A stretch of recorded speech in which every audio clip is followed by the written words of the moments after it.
Vamos a compartir la palabra del Señor. Muy bien, vamos a leer el libro de Tesalonicenses, porque habíamos compartido la segunda carta o el segundo libro de Tesalonicenses y nos había quedado pendiente el primero, así lo completamos a los dos libros de Tesalonicenses y luego continuaremos con otros libros conforme el Señor. Ahora Tesalonicenses.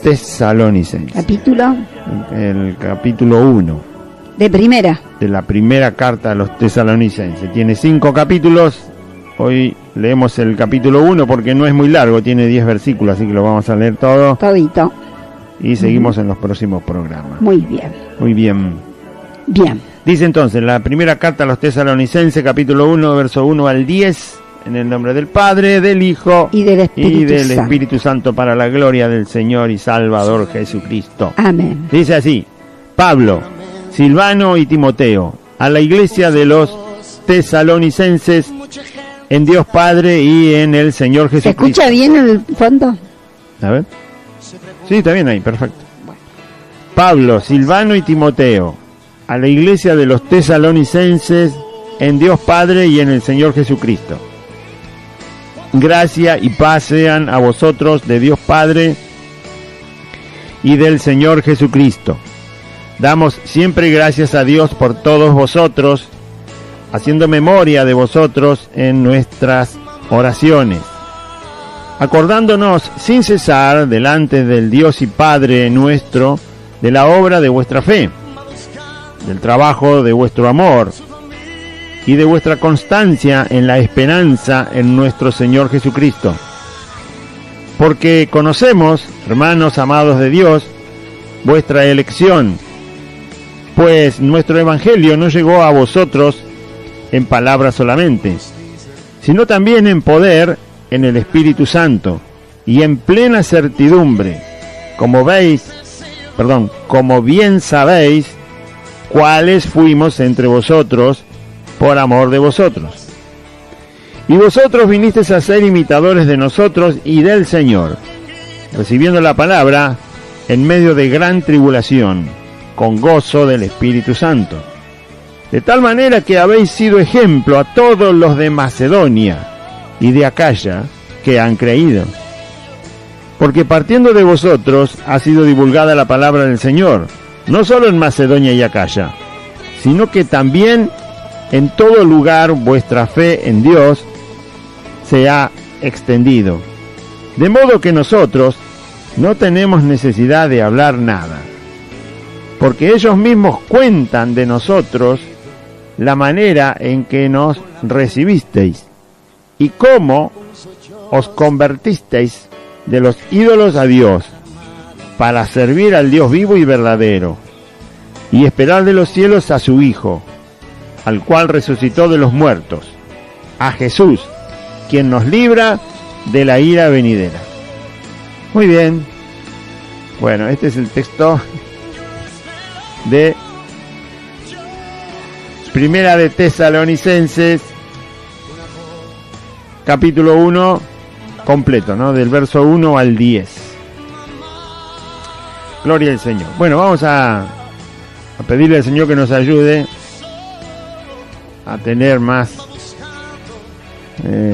comprensión de lo que se escribe. Por supuesto, si uno tuviera que tener todo el contexto de lo que pasaba en Tesalónica, solamente nos podemos guiar por lo que la misma Biblia nos enseña. Hay que leer el libro de los Hechos, cómo Pablo llegó a Tesalónica, a esa ciudad, cómo era en ese momento. Y entonces uno podría tener más riqueza de hacia dónde apuntaba Pablo, no solo Pablo, sino Silvano y Timoteo, que también fueron partícipes de lo que se escribió, y entonces sacar más provecho porque una situación en la vida de un ser humano ocurre una sola vez, o sea, no hay ningún hecho que se pueda repetir exactamente igual, ¿no? El tiempo va pasando y las cosas van ocurriendo, o sea, no se puede volver. El único que puede estar siempre en todo tiempo es Dios, nosotros no.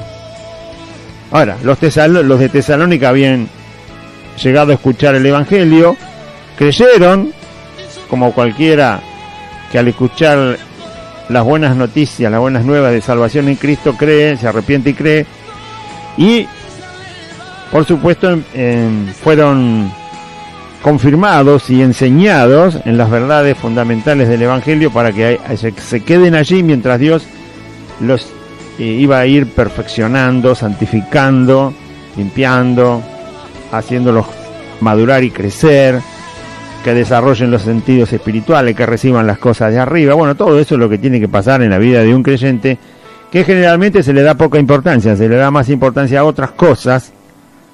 Cuando alguien llega a una congregación, porque lo llamaron mal, ¿no? Le dijeron venga y le prometieron, no sé, cosas que Dios no dice, y la gente está esperando esa promesa. Por supuesto le tienen que decir que va a ser salvo, si no empiezan por ahí. Pero puede ser que la primera, el primer anuncio del Evangelio, aunque sea el correcto, después los desvíen con el resto. Entonces el llamado del Evangelio es: el hombre está perdido porque es un pecador, y solo Jesucristo es la solución al problema de la humanidad. El hombre tiene que salir de la esclavitud del pecado, de la esclavitud del engaño del mundo, del diablo. Está perdido, el hombre está perdido, Jesucristo es el Salvador. Hay que hacer mucho énfasis en eso. Entonces, acérquese a Jesucristo, porque todos lo necesitamos, porque todos somos pecadores y estamos perdidos, estamos todos perdidos. Pero gracias a Dios por aquellos que han aceptado y hemos sido salvos de esa condición. Después seguirá el resto, ¿no? Pero principalmente el hombre está perdido y Cristo es el único Salvador, el Hijo de Dios. Ahora, los tesalonicenses habían escuchado el mensaje del Evangelio y estaban, la verdad, estaban bien firmes. Vamos a ver de cuáles cosas Pablo habla, para que también a nosotros no podemos repetir la historia, no podemos ir a Tesalónica al tiempo, 2000 años atrás que se predicó esto, y estar ahí con Pablo, y estar ahí después cuando escribe la carta y con los hermanos, no se puede. Pero como Dios escribe su palabra, y la verdad que Dios escribe es para siempre, Jesucristo es el mismo, así que su palabra es eterna, es la misma, y aunque cambian las personas, las situaciones, las ciudades o los lugares, la verdad que queda es exactamente la misma que recibieron los de Tesalónica. Pecadores que se arrepienten y creen en Jesucristo, son salvos y empiezan a caminar en el camino del Señor, a crecer. Hoy en día lo mismo, pecadores que reciben el mensaje de salvación en Cristo, se arrepienten y creen en Jesucristo y siguen el camino del crecimiento en Cristo. Es lo mismo, así que lo mismo que valió para ellos, lo mismo vale para nosotros y para cualquiera que quizás hoy decida arrepentirse de sus pecados y pedirle perdón a Dios por medio de Jesucristo el Salvador. Es la misma verdad, no hay que, ¿no? Que eran tan, no se crea que los de Tesalónica eran tan espirituales que brillaban como ángeles, eran transparentes, no, eran personas igual que nosotros, pecadores igual que cualquiera, necesitados de la gracia de Dios para ser salvos, para que Dios los perdone, los salve, les extienda su misericordia y su amor, y así los haga nacer de nuevo, ingresen al reino de Cristo y así crezcan en el camino del Señor. Para todos igual, no hay acepción de personas para con Dios. Así que si usted cree que alguna parte de lo que aquí pasa y en el texto que leemos dice para mí no es, bueno, entonces cambie la radio y póngase a escuchar tango, porque si no es para la gente, ¿para quién es? Es para el que todavía no es cristiano y es para el que ya es cristiano, ¿no? Dios no escribió el Evangelio para los ángeles, no lo escribió para Satanás, no lo escribió para los demonios, no lo escribió para los animales, no lo escribió para los vegetales, no, lo escribió para los seres humanos. Es para nosotros. Así que recíbalo, yo lo recibo. Lo leo y lo recibo. Y usted trate de recibirlo. Las verdades que aquí se dicen son para nosotros. Y dependiendo en qué situación estamos cada uno. si hace mucho que está en el camino, si hace poco que está en el camino, si ha crecido, si no ha crecido, si le tiene temor a Dios, si no le tiene temor a Dios, si lo respeta, no lo respeta, si lo escucha o no lo escucha, no lo quiere escuchar, ¿no? Eso depende, porque yo no conozco a las personas que están escuchando, solo conozco mi persona. Pero la palabra de Dios me va a hablar, me va a limpiar, me va a corregir, me va a enseñar, me va a edificar, me va a fortalecer, me va a afirmar en Cristo, me va a dar luz, conocimiento, certeza, seguridad, fe, todo lo que la Biblia dice que la palabra de Dios es y hace. Bueno, primero, Pablo, Silvano y Timoteo a la iglesia de los tesalonicenses en Dios Padre y en el Señor Jesucristo. La carta está escrita, si bien es Pablo el que se pone siempre a veces en la primera persona cuando escribe, yo, ¿no? Invoca a su persona sola, pero el encabezado dice que Pablo, Silvano y Timoteo estaban juntos cuando la carta se escribe. Así que 3 creyentes ya crecidos en el camino del Señor, porque predicaban. Pablo era apóstol, Silvano y Timoteo eran ministros del Señor, eran capaces de enseñar el Evangelio, ya lo conocían bien al Evangelio, y por lo tanto están los 3 en la confección de la carta. O sea, son verdades y hasta testimonios que los 3 conocían y están poniéndose de acuerdo en transmitir una verdad. Fíjese qué interesante, ¿no? Que por eso la Biblia dice que debemos hablar una misma cosa, pensar una misma cosa, estar unidos en la fe, en el Señor Jesucristo, en el amor, estar de acuerdo, porque tenemos una sola palabra del Señor, no hay 3, 4, 5, 20, ¿no? Y 50.000 interpretaciones acerca de la Escritura. No. Y tampoco hay interpretaciones que quizás después se completan, eso sí, pero no hay interpretaciones de la Escritura que contradiga una a la otra, eso es imposible. Lo que sí hay es más riqueza cuando uno interpreta. Puede venir un ministro a interpretar el versículo y viene otro y completa más interpretación, es decir, más luz, más claridad, más enseñanza, pero nunca contradice. Un verdadero ministro del Señor, un verdadero hijo de Dios, nunca utiliza la palabra del Señor para contradecir otra parte de la palabra del Señor, jamás, sino para confirmar, para aclarar, para enriquecer, pero nunca para contradecir. Así que Pablo, Silvano y Timoteo estaban de acuerdo en todo lo que la carta dice.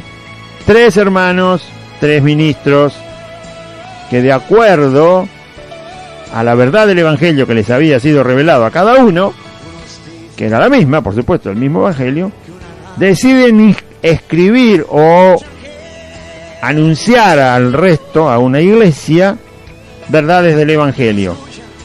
Qué lindo, ¿no? Esto sí tiene que...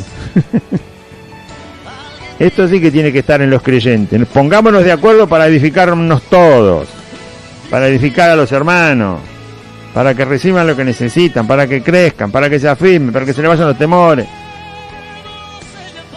Ponerse de acuerdo. No, pero cada uno quiere tener su propia opinión y ni siquiera leyó un poco la vida de Cristo en los evangelios. Entonces, Pablo, Silvano y Timoteo, ¿a quién? A la iglesia, a los hermanos que estaban ¿dónde? En Tesalónica. Ya los conocían, ya les habían predicado, ya los habían afirmado en el camino del Señor. ¿Cuál es el deseo? En Dios Padre, en el Señor Jesucristo. Esto quiere decir que eran creyentes verdaderos, ¿sí? En Dios Padre y en el Señor Jesucristo quiere decir que los de Tesalónica eran verdaderos discípulos de Cristo. No eran discípulos que había que rescatarlo porque habían creído alguna cosa vana. No. Estaban en el camino del Señor. ¿Cuál es el deseo? Gracia y paz sean a vosotros, de Dios nuestro Padre y del Señor Jesucristo. La gracia de Dios es el favor de Dios para que sigamos creciendo en sus caminos, para que sus promesas se sigan cumpliendo en nosotros. Sin la gracia del Señor todo se detiene. No se asusten. Sin la gracia de Dios, Padre, y del Señor Jesucristo, los creyentes nos quedamos congelados en el freezer. No pasa nada. Cero. Por eso es tan importante la gracia. Dios va a seguir derramando su gracia sobre los creyentes. Pero algunos leen la palabra gracia y dicen, bueno, gracia y paz, amén, dice, ¿y qué será? ¿Nos van a regalar caramelo cuando salimos de la congregación? No, la gracia de Dios es que Dios sigue actuando de acuerdo a lo que Él promete y revela acerca de su persona. No se detiene, sigue adelante, haciendo todo lo que promete que va a hacer en sus hijos. El Salmo 23, usted lo puede leer hoy y decir, qué lindo el Salmo 23, el 91. ¿Sabe por qué? Porque eso se escribió hace miles de años atrás, 2800 años más o menos, 2900 años atrás, pero por la gracia de Dios sigue siendo efectivo. Jesús sigue siendo el pastor del Salmo 23 porque Dios tiene su gracia para con nosotros. Si no lo hubiera escrito ese día y era ese día y se acabó. No, sigue siendo igual. Primero porque es verdad. Segundo porque es eterna la palabra del Señor y nunca cambia. Dios tampoco cambia, pero Dios lo que puede hacer también es detener su gracia. Dios en un momento va a detener su gracia. Cuando termine con la humanidad, se acabó la gracia. Ya no va a poder alguno decir, sálvame Señor Jesucristo, me arrepiento de mis pecados. No, porque ya la gracia se terminó. Es decir, Dios no va a actuar más, que Jesús dijo que eso está en la potestad del Padre, ¿no? El día que se termine todo. Por supuesto Él también lo sabe, pero no lo reveló, porque no tenía por qué revelarlo. Pero el día que se termine todo, la gracia de Dios, es Dios actuando de acuerdo a lo que es y promete, se termina. ¿Por qué se termina? Porque Dios tiene una voluntad que nosotros no conocemos y Dios determina que es el tiempo final. Se acabó. Por más que grite no va a ser salvo nadie. Igual no van a gritar porque no se van a arrepentir, pero para que entienda, ¿no? Por eso la gracia de Dios en la época de Noé terminó cuando cerró la puerta. Dios hizo entrar a Noé, a sus hijos, sus nueras, su esposa, los animales. Esperó una semana. Dios esperó una semana con todos los pasajeros adentro, ¿no? La puerta abierta y todos adentro. Nadie entró. 7 días. Y Dios dijo, no, nadie entra. Y Noé seguía hablando, ¿no? Va a venir la lluvia, va a venir el agua. Dios va a terminar con la humanidad y nadie quería entrar, nadie quería entrar, nadie quería entrar. Y Dios dijo, cierro la puerta. Cuando Dios cerró la puerta, no Noé. Dios cerró la puerta, eso es el fin de su gracia. La gracia de Dios en ese momento era salvar a cualquiera que entrare. Cualquiera. Cualquiera que entrare se salvaba. Esa era su gracia. Cuando cierra la puerta, la gracia se terminó. ¿No? Ya no actuó más de acuerdo a esa promesa. La promesa llegó a su final. Punto. Por eso es necesario que la gracia de Dios esté con los creyentes. Es el deseo de Pablo siempre, de los apóstoles también, que la gracia del Señor esté. Quiere decir, el deseo hacia la iglesia es que Dios siga actuando. Y sigamos comprendiendo y recibiendo a Dios en medio de nosotros como iglesia, e individualmente también, su mano moverse, actuando, ¿no? Imagínense si Dios dice, bueno, la sabiduría se la voy a dar a mis hijos del año 1935, que ya pasó, hasta el 1975, que también ya pasó, y bueno, entonces nos quedamos sin sabiduría. Pero Dios no retuvo su mano, siguió desde siempre dando sabiduría a sus hijos. ¿Por qué? Porque su gracia lo hace posible. Es la voluntad de Dios actuando en nosotros de acuerdo a su propia naturaleza y persona y de acuerdo a lo que Él promete en su palabra. Es Dios actuando. sin merecernos. Dios actúa sin merecernos. Y además paz, que tiene que ver con la misma persona de Cristo. ¿A quién quiere Dios que conozca yo? A Cristo. Usted dirá, ya lo conozco. ¿Lo conoce lo suficiente? Yo no. Así que yo quiero que Dios me lo dé a conocer más. Porque más está el conocimiento de la persona de Cristo, y la paz de Cristo que Él le dio a sus discípulos tiene que ver con Él mismo. Amén.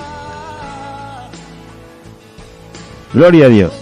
Si todos conocieran a Cristo, tendrían paz.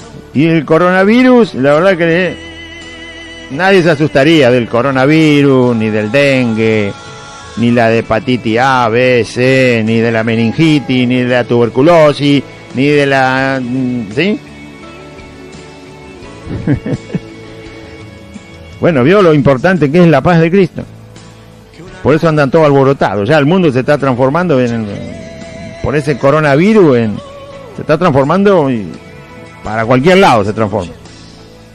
Y pasa el coronavirus y viene otra peste, y viene otra cosa peor, y bueno, eso es porque no hay paz, porque no hay conocimiento de la persona del Señor Jesucristo. Por eso el deseo es gracia y paz sean a vosotros de Dios Padre y del Señor Jesucristo. Damos siempre gracias a Dios por todos vosotros, haciendo memoria de vosotros en nuestras oraciones. ¿Por qué daban gracias? Damos gracias, dicen los tres. Por vosotros a Dios. Cuando en nuestras oraciones recordamos sus vidas, la vida de los tesalonicenses. ¿Por qué? ¿Porque eran ricos? No. ¿Porque le habían regalado una 4x4? No. ¿Porque tenían un templo enorme hecho de mármol y no. De bronce con oro. ¿Por qué se acordaban? ¿Por qué se acordaban? ¿Por qué nos acordamos de los hermanos en las oraciones? Que los conocemos, ¿no? Bueno, acá dice por qué se acordaban. Acordándonos sin cesar delante del Dios y Padre nuestro de la obra de vuestra fe. La obra de vuestra fe. Quiere decir que estos hermanos trabajaban por fe y en amor para el Señor. Hermanos leales, fieles para con Dios y fieles para con la obra que Dios encomienda a sus hijos. Por eso se acordaban, porque son fieles por la obra que hacen por fe, por la obra que hacen por fe, no por la carne, por fe. Leíamos en Gálatas que lo que vale cuando uno está en Cristo es la fe que obra por el amor, que ahora lo va a nombrar acá. Verdaderas obras de fe y en amor, verdaderas, no que yo me hago el galante porque sobresalgo del resto, porque yo hago las buenas obras, porque ayudo a la gente, porque esto, porque el otro, porque damos de comer, porque damos ropa, porque... No, eso no. Eso no. Son las obras que Dios preparó en Cristo para nosotros. Sin Cristo nada. Si nos jactamos de hacerla nosotros, ya no es con Cristo, nos jactamos de nosotros mismos.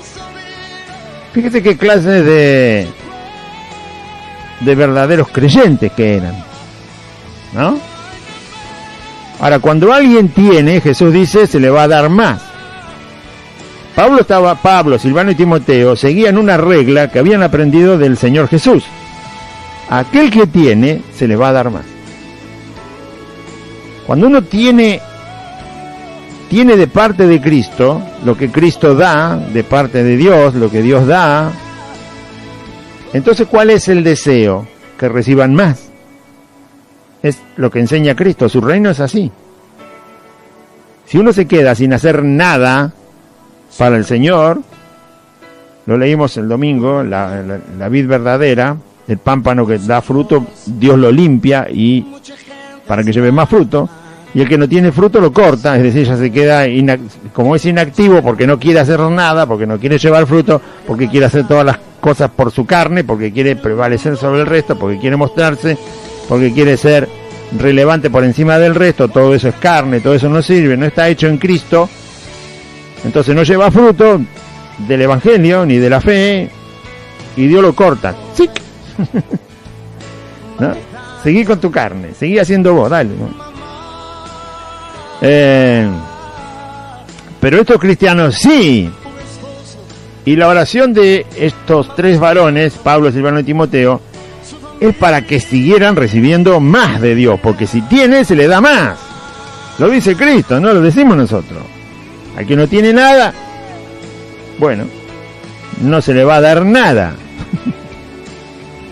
Entonces, hay que procurar siempre hacer todo lo que el Señor nos manda, de la forma que el Señor nos manda, por la fe, no por la carne, en amor, en la nueva creación, para que se vea a Cristo y no a nosotros, porque el fin es predicar a Cristo y no a nosotros mismos.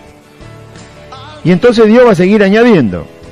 ¿Qué es lo que va a añadir? No sé, pero va a seguir añadiendo. Las cosas que son de Él va a seguir añadiendo. Y bienvenidas sean, porque las que tiene el mundo, la verdad, dan asco. No sirven para nada. Entonces, acordándonos sin cesar delante del Dios y Padre nuestro de la obra de vuestra fe, de eso se acordaban, no si se habían hecho un piso de mármol, de la obra de vuestra fe.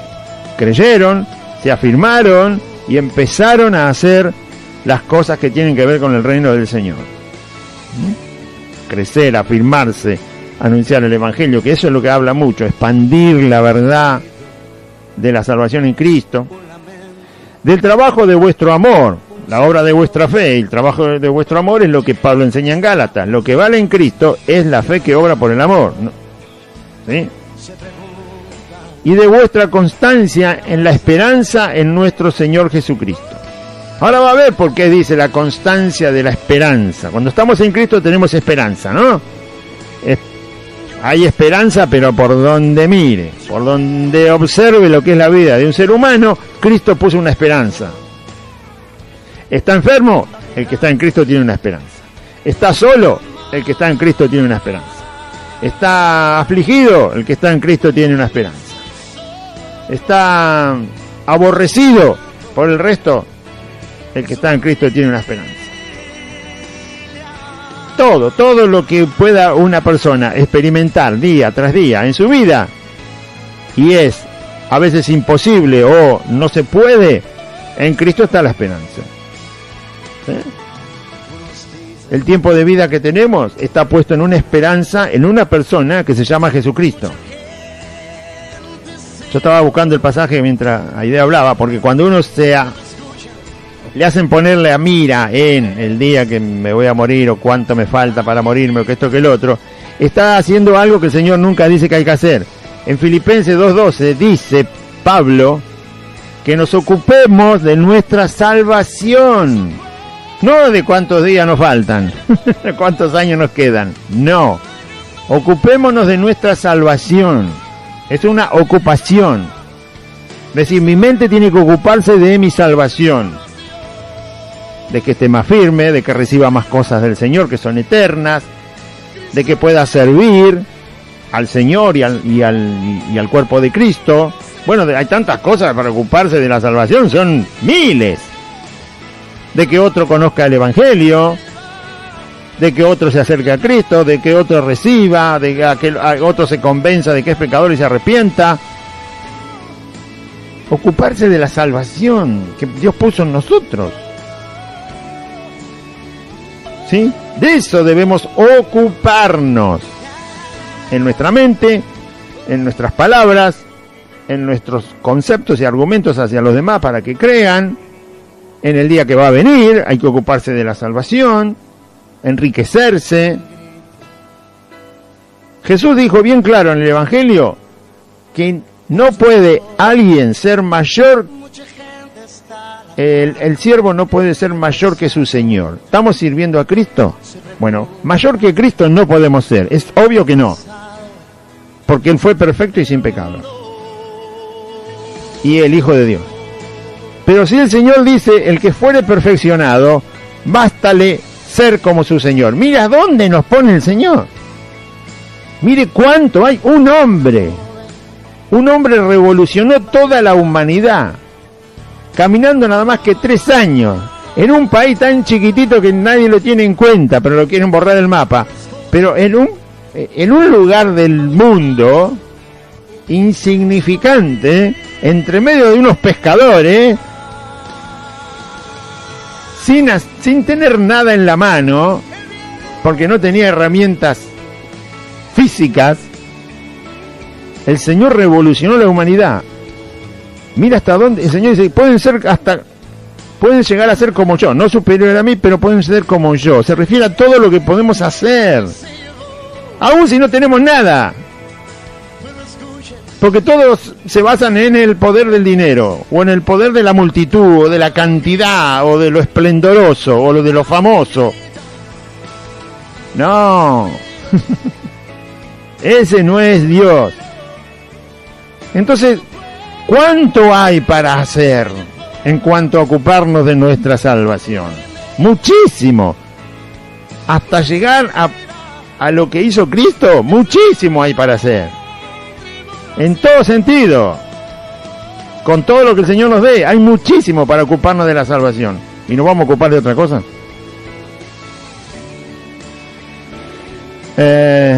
No, hay que ocuparse de la salvación. Con temor y temblor, dice. Es decir, que va en serio, ¿no? Ocuparse de la salvación en serio. Así que a mí no me importa el día que me voy a morir. Ni tampoco me importa si me va a dar 10 años, 100 años, 1000 años el Señor. No me interesa. Lo que me interesa es lo que dice el Señor que me debe interesar. Ocuparme de la salvación que me dio. Teniendo respeto y honra a Cristo y para con todo lo que Cristo manda. Con reverencia, decir, esta es la verdad, Señor, ayúdame a vivirla, compartirla, a crecer en ella, a expandirlo, todo lo que tenga que ver con la salvación. De vuestro trabajo, del trabajo de vuestro amor y de vuestra constancia en la esperanza en nuestro Señor Jesucristo. Ahora va a ver por qué habla de la esperanza en el Señor Jesucristo. Y ser constantes en la esperanza. La esperanza es lo que se espera, la constancia en lo que se espera es no abandonar la esperanza. Si uno dice yo tengo esperanza, pero la abandona, es decir, que no le importa, disculpe la palabra, 3 maní, entonces usted no es constante en la esperanza, la espera por si pasa. Si pasa, pasa, y si no viene, no viene. No, hay que ser constante en la esperanza. Es decir, el Señor promete cosas y la va a cumplir. Y yo lo espero al Señor, y yo espero al Señor, y yo espero el cumplimiento de las cosas por las cuales el Señor me dijo que yo tengo esperanza. Yo le creo, lo respeto, lo honro al Señor. No dejo que la esperanza venga por si llueve, llueve, y si no llueve, no llueve. Así la esperanza no se espera. No, la esperanza es constante. Amén. Porque nosotros, hermanos, amados de Dios, porque conocemos, hermanos, amados de Dios, vuestra elección. Pablo dice, cuando llegó el Evangelio, nos dimos cuenta que Dios los había escogido a ustedes. Antes no lo conocían, pero cuando les predicó el Evangelio, Dios los escogió. Y él dice, nosotros sabemos, entendemos la elección de vuestras vidas para con Cristo. Pues nuestro Evangelio, dice, no llegó a vosotros en palabras solamente. Pablo predicó el Evangelio cuando llegó a Tesalónica. Pero no era solo las palabras del Evangelio, sino el poder del Evangelio. Escuchen. Pues nuestro Evangelio no llegó a vosotros en palabras solamente, sino también en poder, en el Espíritu Santo y en plena certidumbre, como bien sabéis cuáles fuimos entre vosotros por amor de vosotros. Pablo dice que cuando llegó el Evangelio a la vida de esta gente en esa ciudad, no se convirtió toda la ciudad, pero se convirtieron los que se convirtieron, fue la palabra del Señor, la verdad del Evangelio, y también el poder del Espíritu Santo estaba, era visible, era latente, ¿sí? Entre la predicación del Evangelio estaba el poder del Espíritu Santo manifestándose ahí. No habla acá de señales, prodigios, milagros, no dice nada.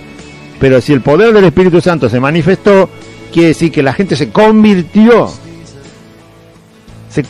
de todo corazón, tomó en serio la salvación que el Evangelio promete a todo aquel que se arrepiente y cree en Jesucristo. El poder del Espíritu Santo actuó allí, conforme a la verdad del Evangelio que se predicaba. Así se predica confiados en Dios, que cuando se habla la verdad del Evangelio, todo el poder del Espíritu Santo, que es Dios, está allí para responder a esa verdad del Evangelio que se predica. Y se espera justamente el resultado de ese poder actuando en los pecadores para que se arrepientan. Y que se arrepientan de todo corazón. Para que reciban a Cristo. Y en plena certidumbre, certidumbre significa certeza, tener seguridad. Cuando se predica el Evangelio, se tiene que predicar con seguridad, porque si es verdad de Dios, el Espíritu Santo, que es Dios, va a usar el poder de Dios, que justamente dice la Biblia que tiene el Evangelio, para que los pecadores se arrepientan. Yo no necesito hacer una fiesta de globo de colores, ni guirnalda, ni un festival musical para que aquel pecador se convierta. No, lo que necesito hacer yo y cualquiera que esté en el camino del Señor es anunciar el Evangelio, tal cual como el Señor dice que lo debo anunciar. Y entonces estamos seguros, certidumbre, en total certidumbre fuimos a predicar, dice Pablo, en total seguridad de que el poder del Espíritu Santo iba a actuar, y actuó. Se convirtieron. No hay que hacer asado, ni choripán, ¿no? En las campañas y atracciones superfluas, vacías, porque después el Espíritu Santo no actúa por los circos que hagamos nosotros. El Espíritu Santo, el poder del Espíritu Santo, va a obrar primero soberanamente, porque no tiene que pedirle permiso a nadie, ni pedirle opinión a nadie para hacer lo que tiene que hacer el Espíritu Santo, porque es Dios. Va a actuar con soberanía, con absoluta soberanía. Va a hacer lo que bien le place, porque es Dios. Pero nosotros vamos a ver manifestado su poder, el poder del Espíritu Santo, cuando anunciamos el Evangelio según verdad, y en verdad y en amor. Entonces vamos a ver el poder del Espíritu Santo manifestado, que luego sigue obrando en la vida del pecador que se arrepintió. Escuche. Como bien sabéis, cuáles fuimos entre vosotros por amor de vosotros. Pablo se refiere a la que con verdad y amor predicaron el Evangelio allí, y el Espíritu Santo obviamente manifestó su poder. Los de Tesalónica así lo recibieron, y así tienen la certeza, la comprobación de lo que es el Evangelio poderoso. Y vosotros vinisteis a ser imitadores de nosotros en el Señor. Fíjese, cuando se predica la verdad, el Espíritu Santo obra con el poder de Dios, responde a esa verdad que es el Evangelio del Hijo de Dios, de Cristo, y la persona que se convierte en esa forma en que se presenta el Evangelio, inmediatamente recibe el Evangelio y empieza a imitar, ¿sí?, la vida de los que ya tienen el Evangelio, de los que ya tienen a Cristo. Ustedes fueron los que nos imitaron a nosotros y al Señor. El Evangelio es verdad, la vida de Cristo es verdad, su sacrificio es verdad, su resurrección es verdad. Por lo tanto, al predicar ese Evangelio, la conversión lleva a la persona a la imitación a Cristo, y también a observar a aquellos que ya tienen el Evangelio en su vida, que en este caso era Pablo, Timoteo y Silvano. Vinisteis a ser imitadores de nosotros y del Señor, recibiendo la palabra en medio de gran tribulación, con gozo del Espíritu Santo. Cuando ellos recibieron la palabra, lo que estaba pasando bueno, no me acuerdo cómo era esto.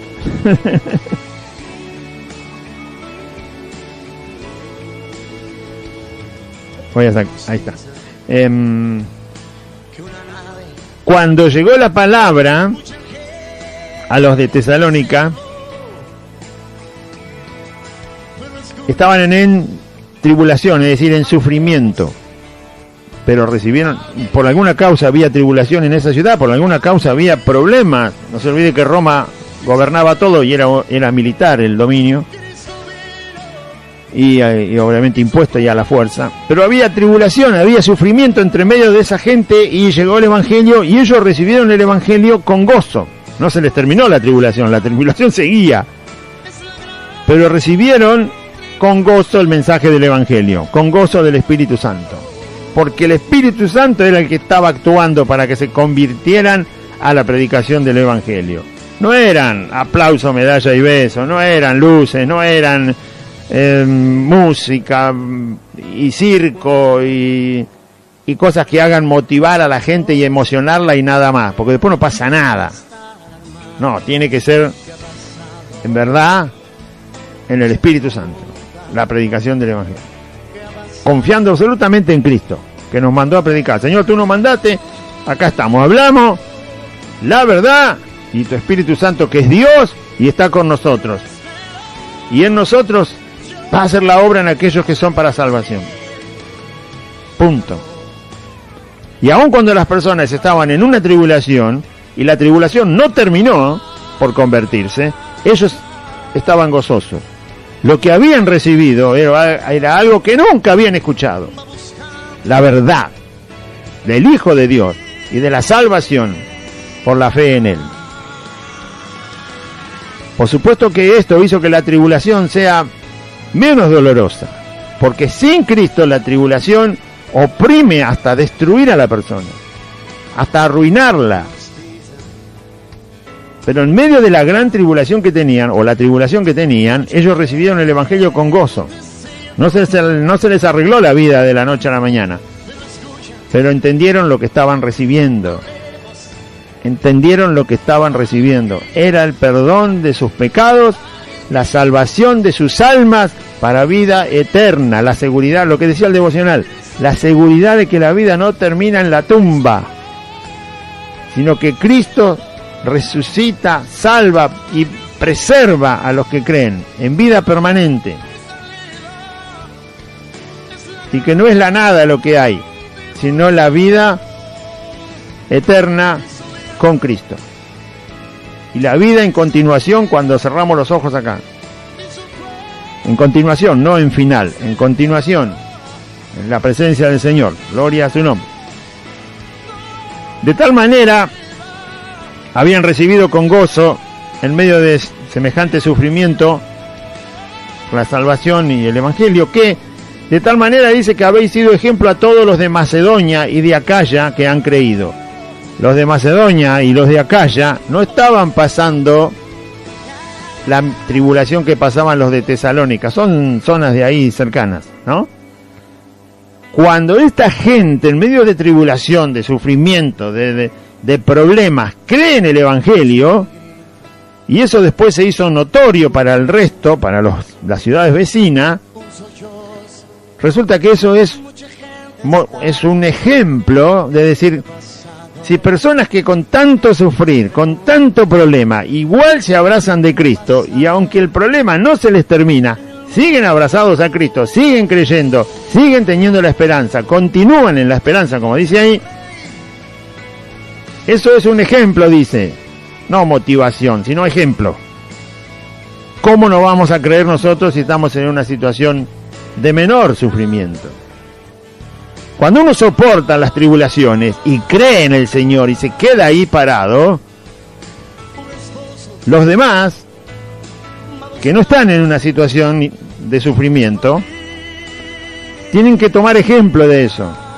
Como tomamos ejemplo nosotros del Señor Jesús en la cruz y de todo su sufrimiento, nosotros decimos, bueno, si el Señor soportó eso, siendo sin pecado, sin maldad, y ni siquiera lo soportó por Él, lo soportó por nosotros, porque el beneficio no era para Él, el perjuicio era para Él, el dolor era para Él, el beneficio era para nosotros. Para él fue el dolor, para nosotros el gozo. Para él fue el castigo, para nosotros la liberación. Fíjense, para él fue la muerte, para nosotros la vida. ¿Cómo no va a ser ejemplo? Lo mismo cuando los creyentes en medio del sufrimiento siguen confiando, que era el caso de Tesalónica, fueron ejemplo para el resto, que también creyeron. Entonces, soportar la tribulación cuando uno está en el camino del Señor beneficia a muchos. Así que soportemos, porque somos ejemplo, por la gracia de Dios, no porque somos fuertes, sino por la gracia de Dios en nosotros, en medio de la tribulación, somos ejemplo para alguien que sigue, el próximo, no sé. De tal manera que habéis sido ejemplo a todos los de Macedonia y de Acaya que han creído.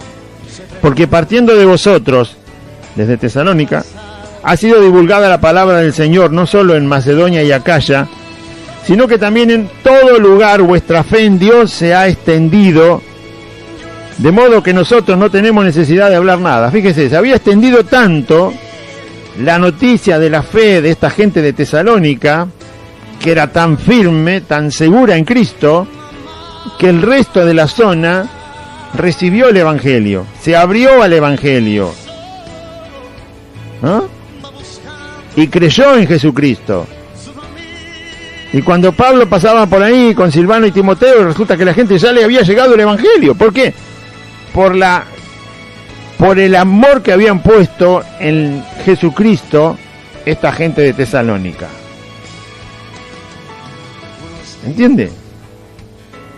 Si no se ama de verdad a Cristo, y si no se toma en serio lo que es la salvación, somos piedra de tropiezo para el resto. Pero cuando uno toma en serio la salvación, pero la toma en serio, de verdad, esto es lo importante de la vida, y no si mañana tengo 4 pares de zapatos o no tengo nada. Lo importante es esto, es que el pecador se arrepienta y reciba a Cristo, que tenga vida eterna, que se salve, que lo conozca, que le sirva, que lo honre, que hable de Él, que llene su boca de Cristo y de la palabra del Señor. Esto es lo importante. Y todo el tiempo que tengamos es importante eso, la persona de Cristo. Pero no, la gente se congrega para sentirse bien, para que le haga cosquilla a la panza, por favor. Más necio no se puede ser, disculpe. O para tener 5 pesos más o 5 pesos menos. No se puede ser tan necio, no se puede ser tan descuidado de la salvación. No se puede ser tan ignorante, pero ignorante en el sentido de no querer saber quién es Jesucristo, el que lo salvó. No querer honrarlo, no querer servirlo, no querer sacrificar parte de su vida para decir, tengo que hacer algo para el Señor. Tengo que invertir mi tiempo, mi fuerza, mi salud, mi constancia. Porque es importante. Bien dice los Salmos, cuando esté en el sepulcro ya no puedo decir nada. Y es verdad. Hay que decirlo ahora. Por eso nos mantiene vivo el Señor, para que hablemos de Él. Y tanto era la conversión que habían tenido esta gente de Tesalónica que toda la zona alrededor se acercó rápidamente al Evangelio. Se expandió lo que ellos creían.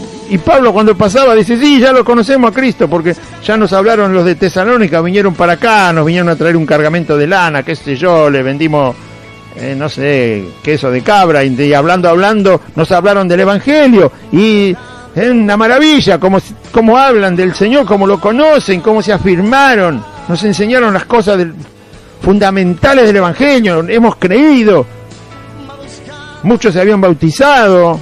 Y Pablo dice, bueno, la verdad, vamos para otro lado, porque ya llenaron del Evangelio acá los de Tesalónica. Porque ellos mismos cuentan de nosotros la manera en que nos recibiste. Ellos empezaron a hablarles el Evangelio justamente de la forma en que les llegó y con las personas que les llegó. Con Pablo, con Silvano y Timoteo, llegaron a Tesalónica, hablaron el Evangelio, y los de Tesalónica, cuando expandían el Evangelio, hablaban la forma en que les llegó, como nosotros decimos, sí, me habló mi tía, mi primo, mi sobrino, el que me conocía, el compañero de trabajo, y nosotros compartimos cómo nos llegó el Evangelio. Involucramos a las personas que en realidad nos llevaron al camino de Cristo, Y lo mismo hicieron los de Tesalónica. Pablo pasaba y la gente le contaba que ya lo conocían. ¿Cómo me conocen?, dice Pablo. Y los de Tesalónica nos contaron que vos les llevaste el evangelio, que les predicaste, que esto. ¡Qué maravilla! Por eso vale la pena, y dice la Biblia, nos gozamos en los que atraviesan tribulaciones. ¿Por qué?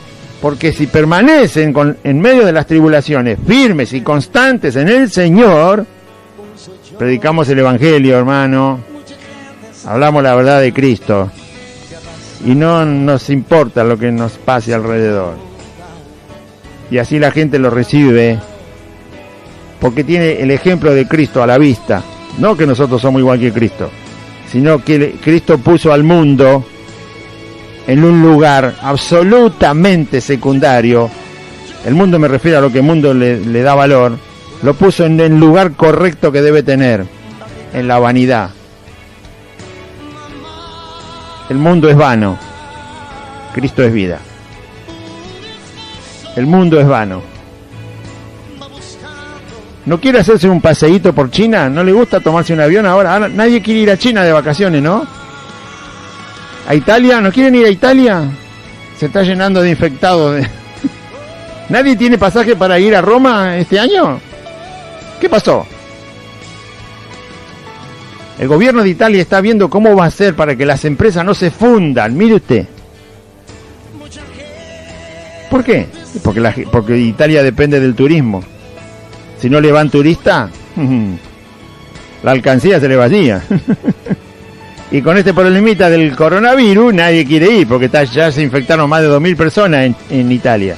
Y Italia es chiquitito, no hay lugar para esconderse.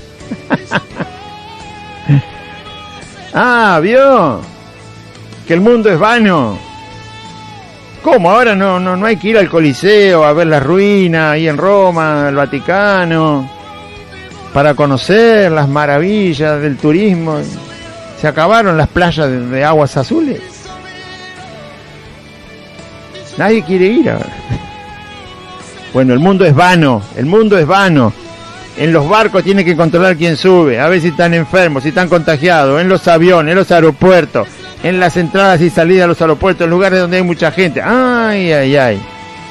Pero los hijos del Señor, eso no nos importa, porque tenemos una promesa. El Señor guarda nuestras vidas aún de la peste. Salmo 91. ¿O no? Y las promesas del Señor en Marcos 16. ¿O no? Bueno, claro, si no lee la Biblia nunca se entera.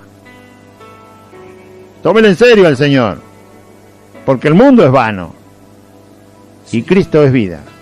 Verdadera vida, verdadera comida, verdadera bebida, su sangre. El verdadero principio y fin de la vida es Cristo. Fin en el sentido a dónde vamos, no que se termina para los impíos, no para nosotros. Y así los tesalonicenses lo transmitieron con certeza, con seguridad, con constancia, aún en medio de problemas. Y ellos mismos cuentan de nosotros la manera en que nos recibisteis y cómo os convertisteis de los ídolos a Dios. Eran idólatras, estaban llenos de estatuas, de esto, del otro, le creían hasta me pasaba un escarabajo blanco y le creían, este me lo llevo a casa porque me va a dar suerte. Cualquier tontería creían. Y llegó el evangelio y dejaron todo, todos los ídolos, fuera con todo. Y se abrazaron de Dios por la fe en Cristo, para servir al Dios vivo y verdadero. Empezaron a servirle al Señor inmediatamente. Enseñanos, Pablo no estuvo mucho tiempo ahí, pero el tiempo que estuvo les enseñó. Cristo hizo esto, en la cruz pasó esto, ustedes se convirtieron y esto es lo que pasó en el cielo, esto es lo que van a percibir en la tierra, porque Dios va a estar con ustedes, porque el Espíritu Santo los va a guiar, porque el poder va a estar, no porque ya son salvos, porque la sangre los limpió, les empezó a aplicar toda la resurrección, todo, la certeza de la salvación, la comunión con Dios, poder oír a Dios y conocerlo, el Espíritu Santo en ustedes va a estar y los va a guiar, les va a enseñar todo, les enseñó todo lo más posible y volaron, pero a predicar el evangelio. Claro, antes creían en todas las estatuas y ahora tenían al Dios que hizo todas las cosas. Verso 10, el último. Y esperar de los cielos empezaron a servir al Dios vivo y verdadero y esperar de los cielos a su Hijo, la esperanza máxima, ¿no? De verlo al Señor con nuestros ojos, cuerpo transformado, y esperar de los cielos a su Hijo, al cual resucitó de los muertos, a Jesús. ¿Estamos esperando al Señor? ¿O está esperando que el mundo se arregle?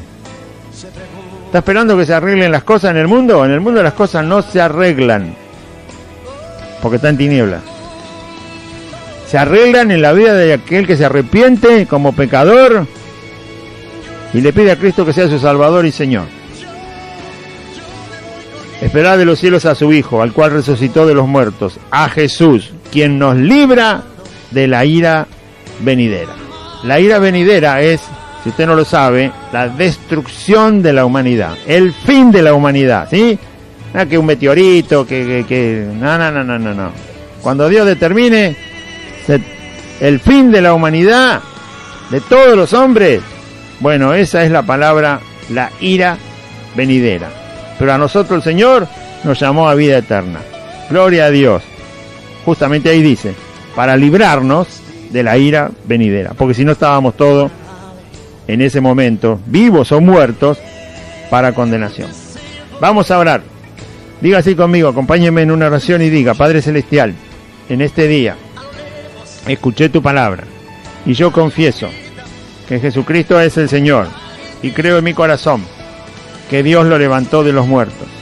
Señor Jesús, te pido perdón por todos mis pecados. Me arrepiento de mis pecados. Te ruego, Jesús, que vivas en mi corazón, que me des tu Espíritu Santo y anotes mi nombre en el libro de la vida. Te doy gracias, bendito Dios y Padre, por Jesucristo, mi Salvador. Y renuncio a Satanás y a los demonios, al mundo, al pecado, a la voluntad de mi carne, a toda maldad, a toda enfermedad. Y te doy gracias, bendito Dios y Padre, una vez más, por la salvación que me regalaste, por la fe en tu Hijo Jesús. Amén y amén. Muy bien, audiencia, recuerde los números de teléfono: 5142 0674, otra vez, 5132 5180, 6023 6167 y teléfono de línea 0220 485 6696 y 0220 486 2864. Estamos reunidos los días domingos y jueves en la calle Santa Fe 2540, Merlo Norte, entre Solané y La Prida. Derecho por Solané, que es la calle de la barrera de la estación de Merlo, 8 cuadras por Solané, llega a Santa Fe, dobla a la izquierda, calle de asfalto, la cuarta casa desde la esquina es Santa Fe 2540. Hay un pino muy alto, la torre de las radios y por supuesto el nombre de la calle con el número también escrito. Domingos, 18 horas, es la reunión general. Y el jueves, a las 18 horas, es reunión de oración. Nos reunimos a orar y a presentar toda necesidad y todo problema particular o general en oración al Señor. Es reunión de oración el jueves. Y el domingo es reunión general. Le esperamos. Dios le bendiga. Confíe en Jesucristo.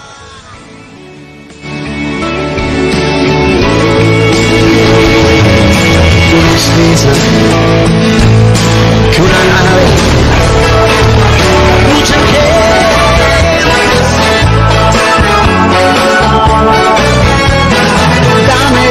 dame todo lo que tú quieras. Hasta aquí compartimos